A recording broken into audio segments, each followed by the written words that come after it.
그리스도인은 그리스도 안에 사는 자들입니다. 하나님의 뜻대로 사는 자들입니다. 여러분 그렇게 사십니까? 그리스도 안에 사시나요? 하나님 뜻대로 사십니까? 예, 그런 은혜가 한 주간 함께 했다면 함께 아멘 합시다. 사실 제가 목회를 하면서 발견한 것 중에 하나가 하나님 뜻대로 살고 그리스도 안에 사는 삶을 보면 가장 탁월한 삶이 그렇게 사라질 때에는 성령의 충만함 속에서 가능하더라고요. 그러니까 성령 충만할 때는 그냥 내버려 두어도 그분은 그리스도 안에 살고요, 그분은 하나님 뜻대로 살려고 그냥 막 열심을 냅니다. 그런데 성령의 은혜가 바닥을 드러내고 성령의 은혜가 소멸되고 메말라지면은 그 다음부터는 예수 안에 사는 것이 힘들다고 그러고 그 다음에 하나님 뜻대로 사는 것이 잘 안 된다고 그래요. 그래서 가만히 보면은 하나님 뜻대로 사는 게 아니라 내 마음대로 살고 예수 안에 사는 게 아니라 예수 밖에서 사는 이런 모습들을 보게 됩니다. 그래서 성도가 끊임없이 성령 충만해서 정말 예수 안에 살고 하나님의 뜻대로 살아야 되는데 그게 잘 안 된다는 것을 생각하면서 그럼 어떻게 해야 될까? 그런 고민을 많이 했어요. 그때마다 제 마음속에 와서 하나님께서 들려주시는 음성은 네가 선택해라. 여러분 하나님 말씀대로 선택할 수 있기를 바랍니다. 성령 충만한 삶과 하나님 말씀대로 선택해 사는 것은 수준이 같아요. 성령 충만하면 하나님 말씀대로 사는 것에 가장 최고 수준에 이르릅니다. 그러나 항상 성령 충만할 수가 없잖아요. 서청원 집사님 그렇죠? 항상 성령 충만 아니죠? 가끔 성령 충만한 것 같이 보여주지만은 그보다는 수 충만이 더 많거든요. 그러나 그럼에도 불구하고 우리가 성령 충만한 수준을 살아갈 수 있는 놀라운 비밀은 하나님 말씀이 성령의 감동으로 기록됐거든요. 그러니까 이 말씀대로 내가 선택하며 살면 바로 성령 충만한 수준과 같은 수준으로 사는 겁니다. 그러므로 저는 부탁을 드립니다. 성령 충만하시기 바랍니다. 그러나 또 하나 분명한 것은 여러분 그렇지 않을 때에는 여러분 하나님 말씀을 주야로 묵상하고 그 말씀에 기록된 대로 선택하고 순종할 수 있는 이런 영성이 여러분에게 함께 하기를 바랍니다. 선택이 중요한 거예요. 여러분이 어디에 가든지 무슨 일을 하든지 누구를 만나든지 내가 하나님 말씀에 따라서 그렇게 선택하고 산다는 것은 참으로 귀한 것입니다. 저와 여러분에게 그런 영성이 살아있기를 소망합니다. 사실 오늘 말씀은 데살로니가 교회 성도들에게 바울 사도가 한 귀한 권면의 메시지입니다. 여러분 데살로니가 교회가 어떤 교회입니까? 소문난 교회예요. 바울이 내가 너희들을 생각할 때마다 늘 눈물이야.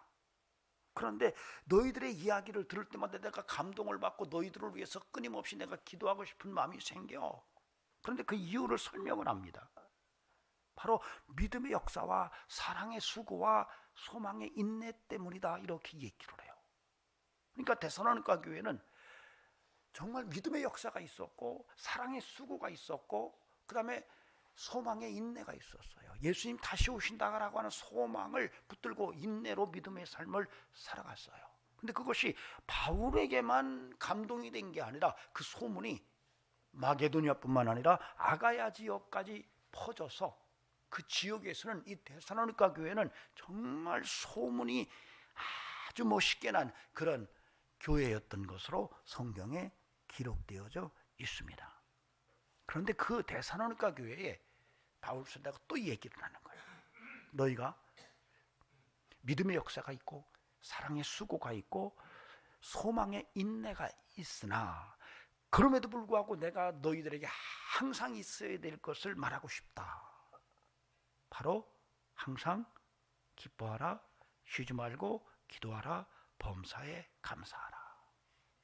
여러분 여기서 항상이라는 말과 쉬지 말고라는 말과 범사라는 말은 사실 같은 말이에요. 그렇죠? 항상 쉬지 말고 범사에 같은 말이에요.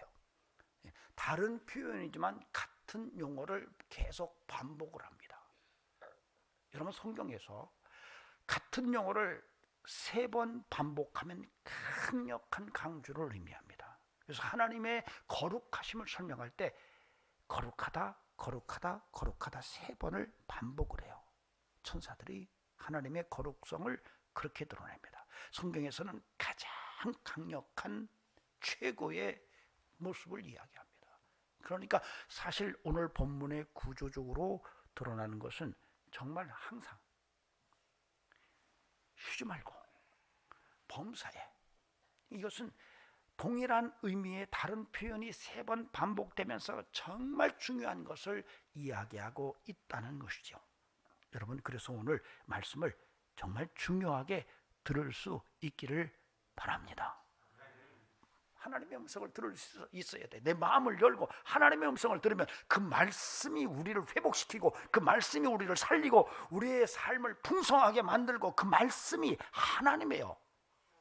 그 말씀이 육신이 돼서 우리 가운데 오신 분이 예수 그리스도예요. 여러분, 성도는 말씀을 통해서 존재하는 자체가 문제가 있는 거예요. 여러분, 그래서 사람이 떡으로만 사는 게 아니라 하나님의 말씀으로 산다고 주님께서 선언하셨던 거죠. 저와 여러분에게 끊임없이 예수 그리스도 안에서 하나님의 말씀이 정말 내 마음판에 살아있어서 그 말씀 붙들고 승리의 삶을 살아가는 저와 여러분의 인생이 되기를 소망합니다. 예수 안에서 삽시다. 하나님 뜻대로 삽시다. 아멘. 예, 하나님 뜻대로 사는 거예요. 내 뜻대로 사는 게 아니에요. 하나님 뜻대로 사는 거예요. 여러분, 성도는 내 뜻대로 사는 사람이 아니에요. 하나님 뜻대로 사는 거예요. 오늘 저와 여러분이 이렇게 예배를 나와서 하나님 앞에 찬양을 드리고 기도를 하고 하나님의 말씀을 듣는 것도 우리가 왜 그럴까요? 바로 내 뜻대로 살지 않고 하나님의 뜻대로 살고자 하는 이런 간절한 소망이 있기 때문에 와 있는 거예요. 앞으로 저는 저와 여러분의 삶 속에 끊임없이, 그래, 내가 이제는 하나님의 뜻대로 살아야지, 하나님 말씀대로 살아야지, 예수 안에서 승리의 삶을 살아야지 라고 하는 그런 뜨거운 열망을 마음에 가득 품고 하나님께 영광 돌리고 하나님께 더 귀하게 쓰여지는 복된 삶이 일어나기를 바랍니다. 내 뜻대로 살지 맙시다. 우리가 예수 믿으면 변화가 옵니다. 예수 믿으면 이마에 나 예수 믿어요 이렇게 쓰여지는 게 아니에요. 그런데 희한해요. 예수를 믿으면 살아가는 기준이 달라져 있는 것이 확인이 돼요. 여러 가지의 변화 현상이 나타날 수 있어요. 물이 포도주 된 것처럼 변화가 일어나요. 그럼에도 불구하고 분명한 선명한 그런 변화가 바로 내 마음대로 살던 게 하나님 뜻대로 살고자 하는 마음의 기준이 딱 정해져요. 여러분, 만약에 오늘 여기에 오신 여러분 가운데 내 마음대로 살고 싶어라는 마음보다 하나님 뜻대로 살아야지라는 마음이 크지 않다면 믿음을 점검할 필요가 있어요. 아니, 지금 살아가는 삶에 있어서 정말 좌충우돌하고 정말 엉망진창인 것 같아도 항상 중심에 하나님 뜻대로 살아야지, 하나님 뜻대로 살아야 돼, 난 하나님의 자녀야, 이 말이 분명하게 확인돼야 돼요. 내 마음대로 사는 삶에서 하나님 뜻대로 사는 삶의 모습으로 바뀐 이 가치관의 변화가 예수 믿은 증거예요. 여러분, 정말로 여러분이 신앙생활하면서 내가 예수쟁이구나, 그래, 내가 예수 믿었어, 내가 하나님 자녀야, 이렇게 말할 때는 그 고백 속에서, 그래, 내 인생은 내 마음대로 사는 내가 주인이 아니라 내 인생의 주인은 하나님이고 하나님의 뜻대로 사는 게 내 삶이야 라고 하는 것이 정확하게 구별돼야 돼요. 그렇습니까? 예, 여러분에게 그런 은혜가, 그런 믿음의 선명성이 살아있어서 정말 항상, 지금 비록 부족하지만 항상 하나님의 뜻대로 살고자 하는, 내 인생의 주인은 하나님이야, 모든 가치관이 하나님 중심으로 싹 자리 잡혀 있는 이런 영성과 신앙이 살아있기를 바랍니다. 그런 현실이 고백되고 사라져서 여러분의 삶 속에서 예수 냄새가 나고 여러분의 삶 속에서 하나님의 형상이 회복된 증거들이 끊임없이 확인되는 은총이 있기를 간절히 바랍니다. 아멘. 네, 오늘 사도 바울이 데살로니가 교회 성도들에게 내가 항상 너희들에게 정말 감동되고 너희들에게 정말 좋은 소문이 있다는 것을 알지만 그럼에도 불구하고 또 한 번 내가 너희들에게 항상 있어야 될 거 말하고 싶어 하면서 쭉 3가지를 얘기했는데, 항상 기뻐하라, 쉬지 말고 기도하라, 범사에 감사하라. 근데 사실 이 본문을 조금 들여다보는 시각이 구조적으로 좀 우리가 이해를 할 필요가 있어요. 왜냐하면 이 본문이 16, 17, 18절이 이렇게 한 단계, 두 단계, 세 단계 표현이 됐지만 18절을 보면 앞에서 항상 기뻐하라, 쉬지 말고 기도하라, 범사에 감사하라 해놓고 딱 그리고 나서 뭐가 붙어 있죠? 이것은 그리스도 예수 안에서 너희를 향하신 하나님의 뜻이니라 이렇게 쓰여져 있어요. 그래서 이것을 이해할 때 정말 그리스도 예수 안에서 너희를 향하신 하나님의 뜻이 바로 범사에 감사하라라는 것과만 연결되어 있다라고 말하는 분들이 있어요. 그러니까 쉽게 말하면 16절, 17절, 18절을 따로 이해를 하려고 하는 거예요. 그러니까 항상 기뻐하라, 쉬지 말고 기도하라, 그리고 범사에 감사하라. 이것은 이렇게 18절, 17절, 16절을 따로 이해하려고 하는 이런 생각이 들 수 있어요. 그런데 오늘 16, 17, 18절을 하나의 텍스트로 봤을 때에는 이 구조가 정확하게 18절 하반절에 이는 그리스도 예수 안에서 너희를 향하신 하나님의 뜻이니라가 앞에 있는 항상 기뻐하라, 쉬지 말고 기도하라, 범사에 감사하라와 아주 밀접하게 직결되어 있다는 것을 읽을 수 있어야 돼요. 그래서 사실은 이 본문은 포크형 구조의 역구조입니다. 여러분 포크를 이렇게 들면 어때요? 손잡이가 있고 앞에 포크 날이 3개가 있잖아요. 그것처럼 성경의 어떤 문학 구조 속에서 어떤 이야기가 쭉 나오고 그 다음에 그거에 대한 연계성된 이야기가 하나, 둘, 셋 이렇게 반복될 때는 이런 구조를 포크형 구조라고 말합니다. 이럴 경우에는 앞에서 주도적으로 한마디가 나온 구절체가 다음에 연결된 3개의 내용과 직결된다라고 하는 이런 문학 이해 방법이 성경 속에서 많이 발견돼요. 그래서 이것은 역포크형 구조예요. 다시 말하면 항상 기뻐하라, 이것이 그리스도 예수 안에서 너희를 향하신 하나님의 뜻이니라. 그 다음에 쉬지 말고 기도하라, 이것이 그리스도 예수 안에서 너희를 향하신 하나님의 뜻이니라. 범사에 감사하라, 이것이 그리스도 예수 안에서 너희를 향하신 하나님의 뜻이니라. 이렇게 읽어야 되는데 이걸 그렇게 반복적으로 쓰지 않고 하나, 둘, 셋 뒤에 하나 싹 놓으면서 포크형 구조의 역구조로 써놨다고 보는 겁니다. 뭔지 이해가 됐어요? 그래서 여러분 이 본문은 그냥 18절만 범사에 감사하라, 이것이 그리스도 예수 안에서 너희를 향하신 하나님의 뜻이니라 요거 별도로 취급해야 되는 게 아니라 바로 16절, 17절, 18절이 같이 한 본문 속에서 바로 그리스도 예수 안에서 하나님의 뜻이라고 하는 이 구절체와 직접적 연계성이 있다는 것을 아시고 앞으로 여러분이 이 본문을 읽을 때마다 아하, 항상 기뻐하라, 이거 하나님 뜻이야. 범사에 감사하라, 이거 하나님 뜻이야. 쉬지 말고 기도하라, 이거 하나님 뜻이야. 이렇게 이해하시면 됩니다. 아멘 안 하시네. 여러분 아멘 잘하는 것도 은혜예요. 제가 이렇게 기도를 해줘 보면은요 아멘도 안 나오더라고요. 어떤 분은 아멘도 안 나와요. 여러분 어느 정도 어떤 분은요 주여도 못해요. 제가 그러잖아요. 아유 주여 해보세요. 안 나오는데요. 여러분 이것도 대단한 거예요. 아멘도 안 나와요. 여러분 그래서 이 주여 아멘 할렐루야 이것도 잘 나올 수 있도록 스스로가 좀 훈련할 필요가 있어요. 아멘. 예, 여러분 아멘을 잘하면 자다가도 떡이 생겨요. 마누라 말을 잘 들으면 뭐 어쩌다고 그러는데 여러분 아멘만 잘해도 여러분 인생에 놀라운 일들이 많이 벌어집니다. 대부분이 아멘을 안 하는 거예요. 아멘은 뭐예요? 받아들이는 거거든요. 여러분 잘 받아들이는 사람은 나중에 돈도 잘 받아들여요. 건강도 잘 받아들여요. 안 받아들이면은요 좋은 게 와도 안 받아들여요. 그러니까 인생이 매력적인 인생이 될 수가 없어요. 여러분 그래서 쉽게 아멘하고 쉽게 주여도 하고 쉽게 할렐루야도 하고 그런 우리 성도들이 되시기를 바랍니다. 이렇게 또 해야 또 아멘 그래요. 이것도 참 머리 나빠서 그래요. 그런 데는 그냥 평소처럼 하시면 되고요. 자, 오늘 본문 속에서 하나님께서 우리에게 주시고자 하는 귀한 메시지 중에 하나가 항상 기뻐하래요. 자, 기쁜 표정을 한번 줘봅시다. 살짝. 여러분 이 모습이 최고의 아름다움입니다. 아무리 아름다운 미녀도 얼굴에 기쁨이 없다면 그 아름다움은 그냥 절반 이하로 떨어지는 거예요. 그런데 나이가 들었어도 기쁨이 가득한 얼굴은 나이를 예측할 수가 없어요. 보기에는 별로 예쁘지 않은데 그 얼굴 속에서 기쁨이 느껴지면 그 아름다움은 돈으로 계산할 수 없을 만큼 크게 느껴져요.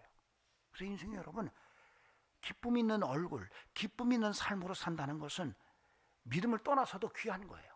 부탁드립니다. 여러분, 기쁨으로 삽시다. 이게 하나님의 뜻이래요. 바울 사도가 오늘 우리에게 말씀하십니다. 너희가 기뻐하라. 이것이 너희가 그리스도 안에 사는 성도로서 하나님의 뜻대로 사는 거야. 이렇게 말하고 있어요. 어렵나요? 쉽죠? 그런데 사실은 항상 기뻐하라고 하는 이 본문을 내가 이해하는 것보다 기쁨으로 항상 사는 게 굉장히 또 힘들어요. 사실 오늘 본문의 내용이 이해가 안 돼서 이게 뭔 뜻이지 그래서 우리가 살지 못하는 게 아니라 너무 이해가 쉬운데 그렇게 쉬움에도 불구하고 잘 사라지지 않는 문제를 안고 있는 본문이에요. 그러나 우리가 믿음 안에서 그런 삶을 선택적으로 산다면 우리의 인생이 그 기쁨으로 인해서 놀라운 하나님의 은혜 속에서 하나님의 영광을 드러내는 복된 삶이 될 줄로 믿으시기 바랍니다. 기쁨을 잃지 마세요. 돈을 잃어버린 것은 금방 기억하는데 내 삶의 기쁨을 잃어버린 것은 느끼지 못해요. 아니, 언제부턴가 내 얼굴 속에서, 내 삶 속에서, 내 마음 속에서 기쁨이 사라졌는데 그거 느끼지 못하고 사는 게 우리들이에요. 오늘 바울이 말합니다. 성령 안에서 말씀하십니다. 너희들 항상 기뻐하라. 정말로 기쁨이 우리에게 얼마나 소중한지를 이야기하고 있습니다. 제가 어떤 일을 하면서도 기쁨으로 하는 사람과 주둥아리가 대짜 나와가지고 하는 사람의 차이가 엄청나게 크다는 것을 인생을 통해서 많이 봤어요. 교회에서 일할 때도 그래요. 어떤 일을 할 때에 정말로 기쁜 마음으로 하는 그런 헌신과 정말 마지못해서 주둥아리가 한 10대짜 나와가지고 교회 일한다고 왔다 갔다 하는 것과의 차이는 굉장히 차이가 커요. 여러분, 세상 일뿐만 아니라 하나님의 일은 다 마찬가지예요. 여러분, 어떤 일이 여러분에게 맡겨주든지 여러분 그것이 죄를 짓는 것이 아니라면 여러분이 그 일을 하면서 정말로 기쁨으로, 정말 기쁨으로 감당하는 그런 은총이 여러분의 삶에 깊게 뿌리내려 있기를 주의 이름으로 권면을 드립니다. 여러분, 놀랍게도요, 에덴 동산에서, 에덴이라는 말은 원래 아카드에서 온 거예요. 그런데 그 의미는 기쁨이라는 단어예요. 의미예요. 에덴 동산은 기쁨의 동산이에요. 아셨어요? 그 낙원이라고 하는 표현이 정확한 표현입니다.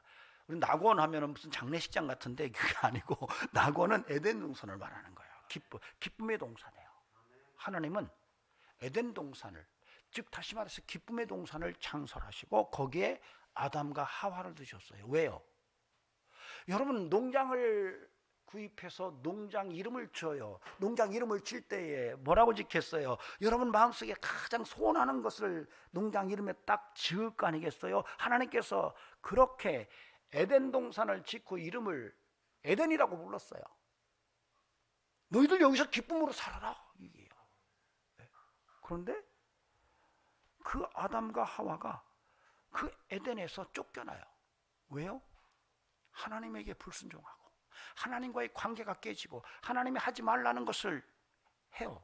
동산 중앙에 있는 나무의 실과를 먹지 말라, 먹는 날에는 죽으리라 했는데 그것을 사탄에게 미혹당한 하와가 따 먹고 남편에게도 주어서 먹어요. 아담도 먹어요. 뭐 하기야 먹어야 되죠. 군중에서 그렇죠? 음식 만들어서 장로님한테 여보 이거 드셔 그러면 장로님 아무 말 않고 드시죠? 부인이 먹으라면 먹어야 돼요. 농약도 먹어야 돼요. 안 먹으면 정말 괴로워요. 이게 아담과 하와도 그랬던 것 같아요. 하와가 먹어. 그러니까 아무 말도 못하고 먹었어요. 하나님이 먹지 말라고 한 것을 아담은 들었거든요. 하와는 못 들었어요. 그 얘기를 남편인 아담을 통해서 들었을 뿐이에요. 근데 아담은 하나님에게 직접 들었거든요. 그런데도 아내 말이 더 어떻다? 무서워. 아내 말이 하나님 말보다 더 무서워. 그래서 죽기를 각오하고 먹었어요. 그리고 에덴에서 쫓겨났어요. 기쁨을 잃어버린 거예요. 그들이 그때부터 기쁨을 잃어버렸어요. 여러분, 존 밀턴이 신락원이라고 하는 책을 썼습니다. 그리고 그 책을 쓴 후에 복락원이라고 하는 책을 썼어요. 낙원을 잃어버렸어요. 에덴을 잃어버렸어요. 그러나 예수 그리스도를 통해서 에덴이 다시 회복될 수 있다. 에덴으로의 귀환이 가능하다라고 하는 이야기를 했어요. 여러분, 우리가 예수 안에서 기쁨이 회복될 수 있다는 얘기를 하고 있는 거예요. 여러분, 우리가 하나님과의 관계가 깨지면서 범죄함으로 우리가 에덴을 잃었으나 예수 그리스도를 통해서 우리의 인생이 다시 에덴을 회복할 수 있는 은혜를 소유하게 되었다는 사실이에요. 그래서 우리가 오늘 바울이 말한 대로 항상 기뻐하라, 이 말씀이 우리에게 가능하다는 얘기예요. 그래서 바울이 빌립보서 4장 4절에서 너희가 항상 기뻐하라, 내가 다시 말하노니 기뻐하라 라고 이야기할 때 그 앞에 붙여놓은 게 있어요. 주 안에서. 주 안에서 기뻐하래요. 주 안에서 항상 기뻐하라고 그렇게 이야기를 하고 있습니다. 여러분, 이 주 안에서 기뻐한다는 것이 굉장히 의미가 깊습니다. 함께 같이 해볼까요? 주 안에서 기뻐하자. 주 안에서 항상 기뻐하래요. 예수 안에서 항상 기뻐하래요. 그게 하나님의 뜻이래요. 여러분, 그냥 맥없이 기뻐하고 살라는 게 아니라 주 안에서 기뻐하래요. 여러분, 이 놀라운 은혜가 저와 여러분의 삶 속에 살아있기를 바랍니다. 정말로 우리가 예수 그리스도 안에서 정말 기뻐하되 항상 기뻐하는 이런 영성과 신앙의 고백이 끊임없이 샘솟듯이 흘러넘쳐서 하나님께서 우리를 통해서 영광 받으시고 우리의 삶을 통해서 많은 사람들이 그 기쁨에 전이 되는 이런 은혜 속에서 살아가도록 우리가 기쁨의 옹달샘 역할을 하는 인생이 되었으면 하는 간절한 소망이 있습니다. 여러분 가정에서도요, 한 사람이 샘솟듯이 기쁨으로 살아가면요, 가족이 다 기뻐질 수 있어요. 한 사람의 기쁨을 잃어버리고 우울함으로 살아가기 시작하면은요, 가족들이 어느 날 보면 다 우울해집니다. 여러분, 우울함의 샘물이 돼서는 안 되죠. 기쁨의 샘물이 돼야 돼요. 예수 안에서 내 안에 기쁨이 솟아나서 그 기쁨이 전이 돼서 온 가족이 기쁨 속에 살아가고 내 주변의 친구들이 나를 보면 그래 내가 너를 보면 좀 웃음이 나, 이런 소리를 들을 수 있어야 돼요. 어떤 목사님이 그러시더라고요. 사역을 하면서 늘 기쁨으로 사역을 했더니 교인들이 어느 날 그러더래요. 목사님, 우리는 목사님 얼굴만 봐도 은혜가 돼요. 삶이 너무 힘든데 목사님이 늘 기쁨으로 사역하는 그 모습만 봐도 힘이 되고 위로가 된다라고 이야기를 하더래요. 여러분, 이 놀라운 진리를 오늘 우리가 다시 한번 마음속에 되새기고 여러분 인생을 살면서 예수님 때문에 기쁨의 인생을 살아가는 항상 기뻐하는 저와 여러분이 되기를 간절히 소망합니다. 여러분, 요한복음 15장 이 포도나무 비유에서 우리 주님께서 이렇게 말씀하세요. 내 기쁨이 너희 안에 있어 너희 기쁨을 충만하게 하려 함이라. 예수님께서 제자들에게 내 기쁨이 너희 안에 충만케 되기를 내가 원해, 이렇게 말씀하세요. 여러분, 이거 믿으시나요? 우리 주님의 소원이에요. 여러분이 주님의 기쁨이 여러분 안에 가득하기를 원하셨어요.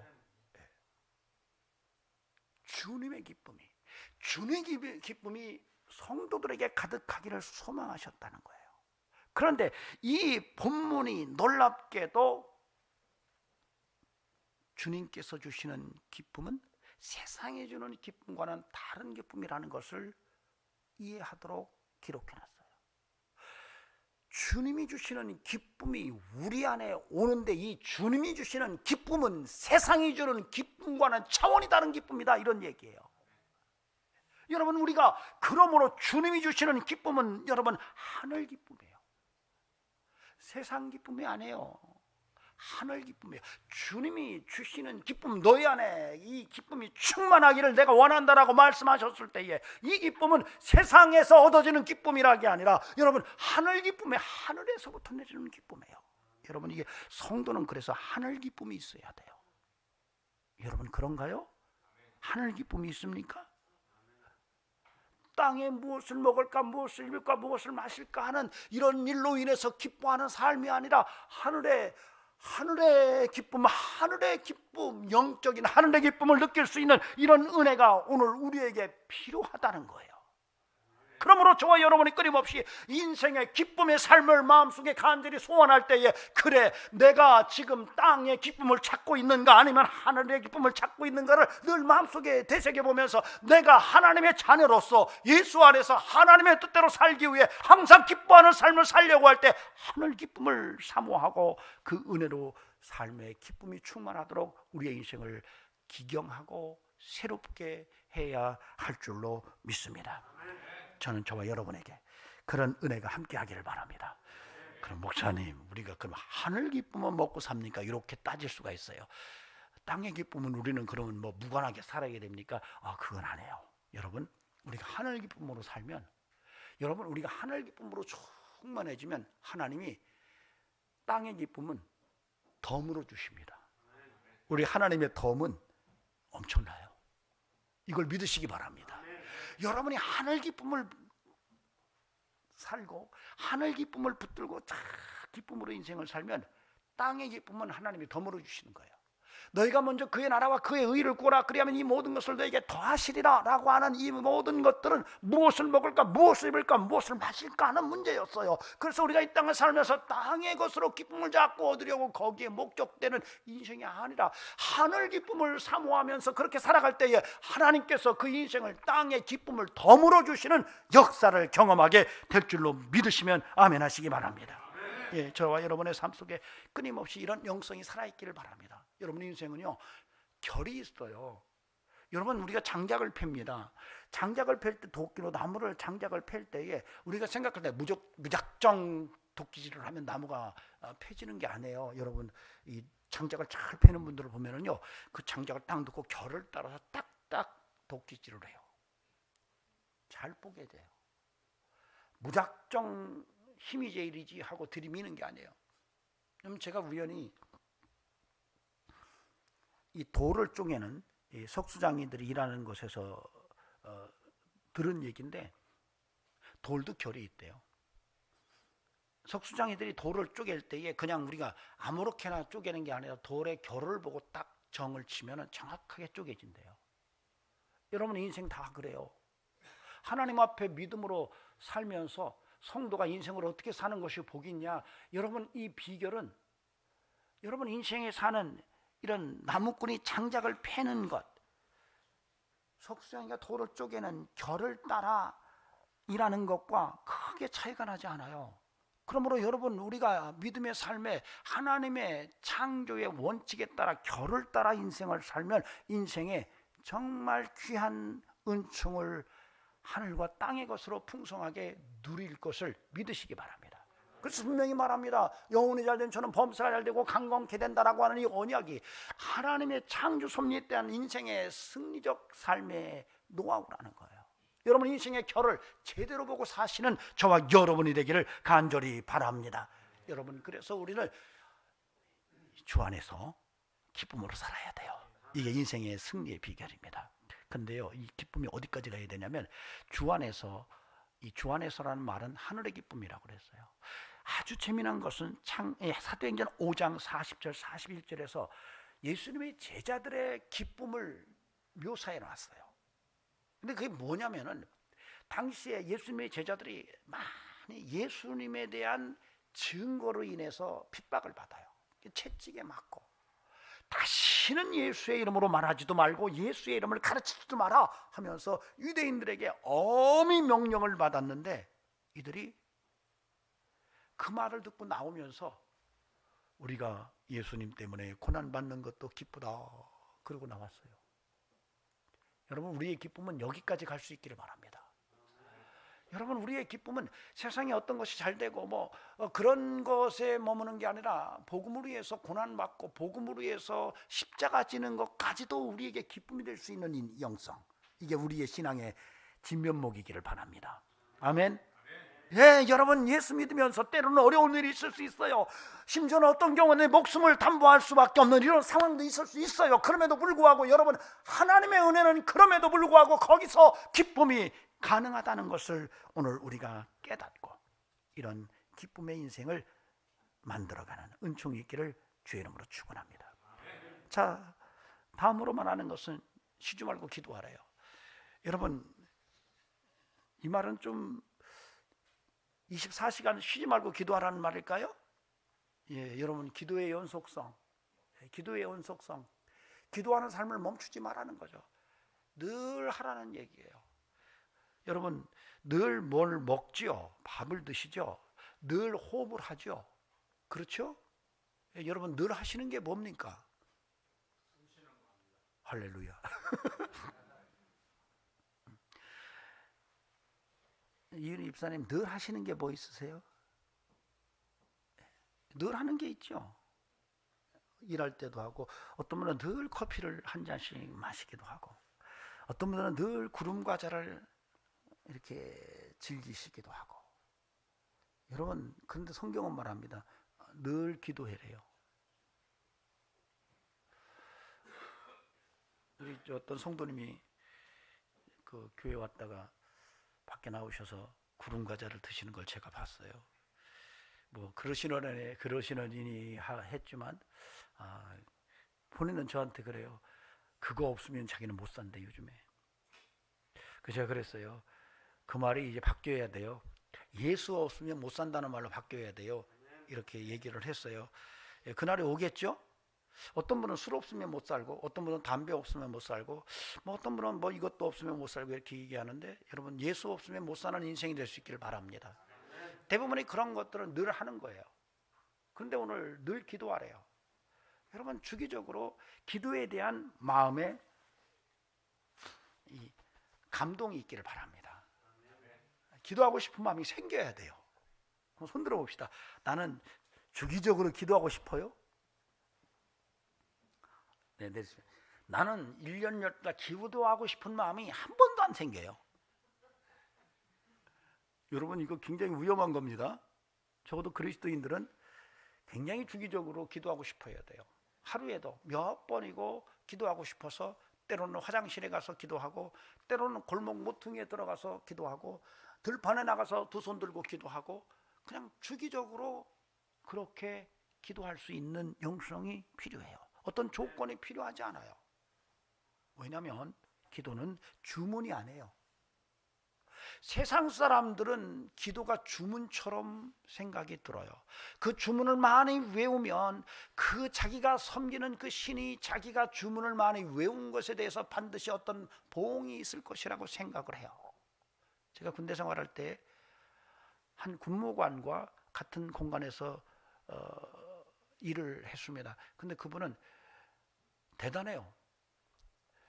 그 남묘 호랭개교라고 하는 그 종교를 믿으시는 분인데, 점심을 딱 먹으면 그 쉬는 시간을 올인해서 다른 방에 들어가서 1시간 동안 동쪽을 바라보고, 쉽게 말하면 남묘 호랭개교 1시간 내내 주문을 외우다 나가요.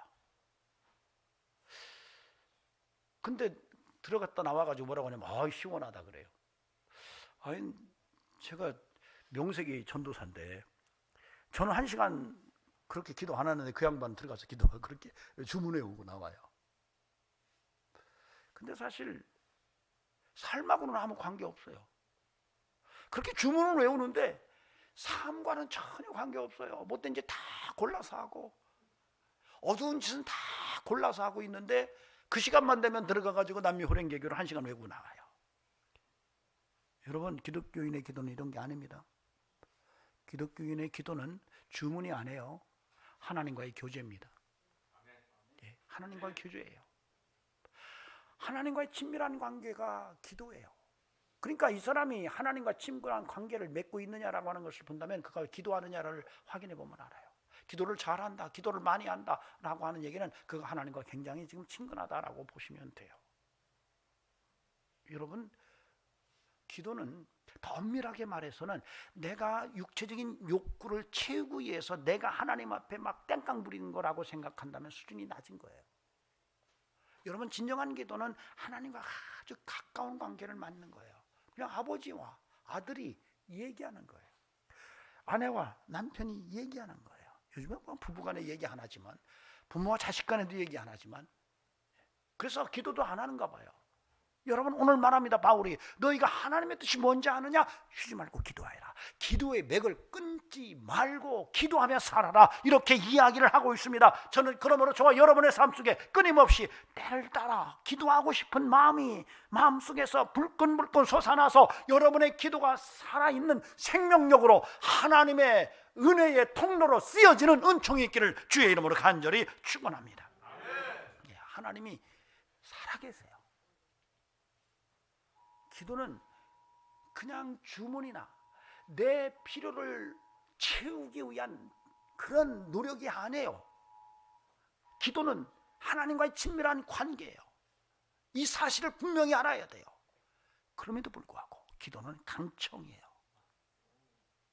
누가복음 18장에서 불의한 재판관, 그 재판관은 하나님 앞에서도 하나님을 정말 바르게 바라보지 않고 하나님을 무시하고 사람도 그냥 아예 싹 무시하는 이 불의한 재판관에게 한 과부가, 빽없고 힘없고 돈 없는 과부가 찾아가서 내 원한을 풀어달라고 그렇게 요구를 하는 이야기가 쓰여져 있어요. 이 과부가 날마다 찾아가는 거예요. 그러니까 이 불의한 재판관이 처음에는 no 아니야 하다가 나중에는 야, 이게 안 되겠다. 이 여자 보통 아니네. 이 여자 얘기를, 내가 이 여자의 원한을 안 들어준다면 내가 너무 괴로울 것 같아. 그래서 그 여자의 원한을 풀어줬다라고 하는 얘기를 하면서 성경이 뭐라고 기록했냐면, 하물며 너희 아버지께서 너희의 그렇게 간절히 구하는 그 강청을 외면하시겠냐. 여러분, 기도는 여러분 놀랍게도 하나님과의 친근한 관계이기도 하지만 그럼에도 불구하고 강청의 기도임을 성경이 우리에게 말하고 있습니다. 근데 이 사건에 대해서 8절에서 그렇게 말해요. 믿음이라고. 성도가 기도할 때 강청하고 간절히 하나님 앞에 응답이 줄 때까지 끊임없이 하나님을 붙들고 씨름하는 까닭은 바로 그것이 믿음이라고 얘기를 해요. 여러분, 이 믿음이 여러분의 삶 속에 살아있기를 바랍니다. 여러분, 기도는 여러분의 믿음을 반증합니다. 여러분이 끊임없이 하나님 앞에 나가서 부르짖고 하나님 앞에 간절히 구한다는 것은 여러분이 그만큼 하나님의 살아계심을 믿고 하나님이 내 기도에 응답하실 것이라는 확신이 있기 때문에, 그 믿음 때문에 나가는 거예요. 몇 번 기도하고 목사님 아닌데요 이렇게 말하는 것은 그만큼 믿음이 없다는 얘기예요. 여러분, 하나님은 살아계십니다. 여러분의 기도를 들으세요. 여러분의 아버지 되십니다. 무엇이든지 구하라, 얼마든지 구하라, 내가 응답하리라. 여러분, 그러나 예수의 이름으로 그렇게 기도할 때에 하나님의 살아계심이 우리의 삶 속에서 나타난다는 것을 믿으시면 아멘 하시기 바랍니다. 그러므로 우리는 끊임없이 무릎으로 인생을 사는 그런 성도가 되어야 할 것입니다. 그런데 여러분, 기도는 이 만민의 기도하는 집에 와서도 기도해야 돼요. 여러분, 마가복음 11장 17절에서 예수님께서 성전을 청결케 하시면서 선언을 하십니다. 여기는 만민의 기도하는 집이다, 이렇게 얘기를 해요. 너희들이 어떻게 강도의 구례를 만들려고 하느냐, 이렇게 얘기합니다. 참 굉장히 도전이 돼요.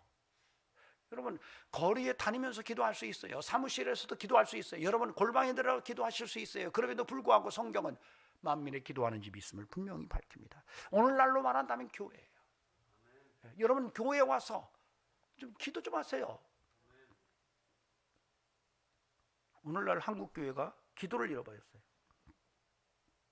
엄청나게 교회 건물은 크게 져놨고 화려하고 성도는 많은데 기도하는 사람들을 찾아보면 많지가 않은 거예요. 교회 가보면 기도하는 성도가 별로 보이지가 않아요. 여러분, 지금으로부터 우리 앞세대의 성도들은 끊임없이 성전에 모여서 기도하기를 힘썼어요. 여러분, 초대교회 성도들은 끊임없이 기도하기를 힘썼던 사람들이었어요. 그런데 지금 우리는 그 기도를 잃어버렸어요. 만민의 기도하는 집이 지금 기도하는 사람들로 꽉 들어차야 하는데 그렇지 않다는 거죠. 여러분, 기도하러 성전을 찾을 수 있는 은혜가 있기를 바랍니다. 어느 목사님이 그러시더라고요. 어느 날 교회에서 기도하려고 하는데 가을이 돼서 귀뚜라미가 여러 마리가 여기서 또로록 저기서 또로록 하는데, 야, 성도는 기도하러 안 오고 귀뚜라미 니들이 기도하는구나 그랬대요. 여러분의 기도 소리가 이 성전 안에 가득 채워질 수 있기를 주의 이름으로 간절히 축원합니다. 여러분, 기도는요 가방끈 길다고 오래 기도하는 건 아니더라고요. 가방끈 긴 사람이 기도 오래 하지 않더라고요. 인물 잘났다고 기도하는 것도 아니고요, 권력 있고 정말 많은 돈을 가지고 있다고 기도의 양도 많은 건 아니더라고요. 여러분, 이것은 모든 신분을 다 초월해서 가능한 것이에요. 여러분, 배우지 못했어도, 인물이 보잘것 없어도, 배경이 없고 돈도 없고 오라는 것도 없고 갈 데도 없고, 정말 야 이거 뭐야 내 인생 쪽박이야 이렇게 말하는 인생이라 할지라도, 여러분 기도하는 문은 활짝 열려 있다는 것을 오늘 우리가 안다면, 여러분 우리는 정말로 하나님 앞에 기도하는 영성의 성도가 돼야 할 것입니다. 그러므로 전 저와 여러분에게 끊임없이 하나님 앞에 무릎으로 사는 그런 인생이기를 간절히 바랍니다. 기도합시다. 아멘. 마지막으로 18절에 범사에 감사하라. 감사하고 삽시다. 여러분, 가장 불행한 인생이요 감사를 잃어버린 사람이에요. 많이 갖고 있고 정말 모든 게 다 풍성한데도 감사가 없어요. 여러분, 이거 정말 불행한 겁니다. 근데 보잘것 없고 정말 저 뭐야 이거 저것도 인생이야 이렇게 말하는데 그 안에 감사가 가득하다면 정말 복된 거예요. 여러분, 감사가 능력임을 믿으시면 아멘 하시기 바랍니다. 여러분, 감사하고 사세요. 감사하고 삽시다. 감사가 능력이에요. 여러분, 감사를 계속하면은요 감사가 여러분의 인생을 바꿔놓습니다. 감사가 바꿔놔요. 여러분, 오늘 바울이 말해요. 너희가 범사에 감사해라. 그것이 하나님의 뜻이다 이렇게 말해요. 여러분, 저와 여러분은 하나님의 뜻대로 살고자 마음을 정한 성도라면 정말 오늘 다시 한번 그래 내가 범사에 감사해야지 이렇게 마음에 뜨거운 열정을 품고 하루하루의 삶 속에서 감사가 내 입에서 줄줄이 튀어나올 수 있도록 인생을 살아가는 그런 성도가 되어야 할 줄로 믿습니다. 근데 어떤 분들은 그래요. 감사거리가 있어요. 감사하죠 이렇게 말해요. 여러분, 감사거리가 없습니까? 감사거리가 없어요? 있습니다. 할렐루야. 예. 어떤 분들은 그래요. 목사님 감사거리가 있어요. 감사하죠 이렇게 말하는데, 여러분 성경은 범사에 감사하라고 그랬어요. 범사에 감사하래요. 우리 진 집사님 병원에 입원해 있어요. 오늘 나오려고 그랬는데 병원에서 허락을 안 해줘서 못 나왔어요. 제가 이제 변을 못 본다고 그래서 가서 기도를 해줬어요. 어제 그저께 어제도 기도해주고 이제 금식을 하고 음식을 먹었는데 이게 답답하대요. 너무 이게 뭐 간암이 있고 뭐 폐암이 있고 이러니까 이 배변이 안 되면 정말 힘들거든요. 이번에도 막 피를 토하고 피를 쏟고 이러다가 끌려 들어갔거든요. 제가 기도를 해줬어요. 뭐라고 기도해 줬을까요? 주여, 우리 진집사 병을 고쳐주시고, 그리고 뭐요? 뭘 잘? 네. 응가를 잘하게 해달라고 기도했어요. 근데 저 자주 그런 기도해요. 그러면 응가를 잘 보는 분들은 어떻게 해야 돼요? 아니, 꼭 비교해서 그러라는 게 아니고 감사거리가 없다니까 그러는 거예요.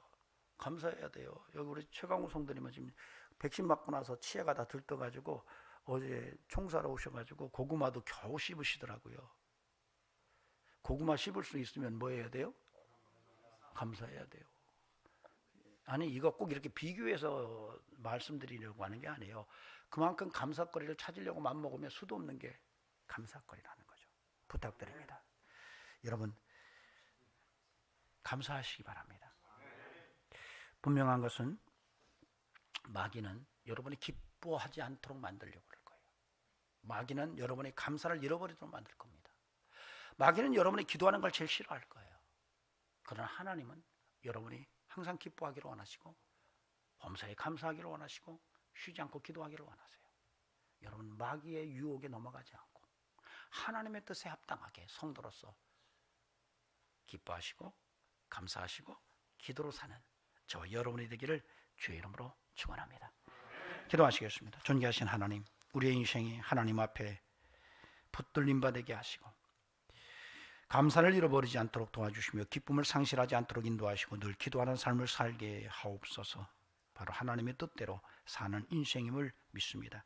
이제는 우리 구주 예수 그리스도의 은혜와 하나님 아버지 살아계심과 성령의 역사하시며 오늘도 하나님의 뜻대로 살기로 다시 한번 마음에 다짐하는 심령들에게 영원토록 함께 하시기를 간절히 축원하옵나이다. 아멘.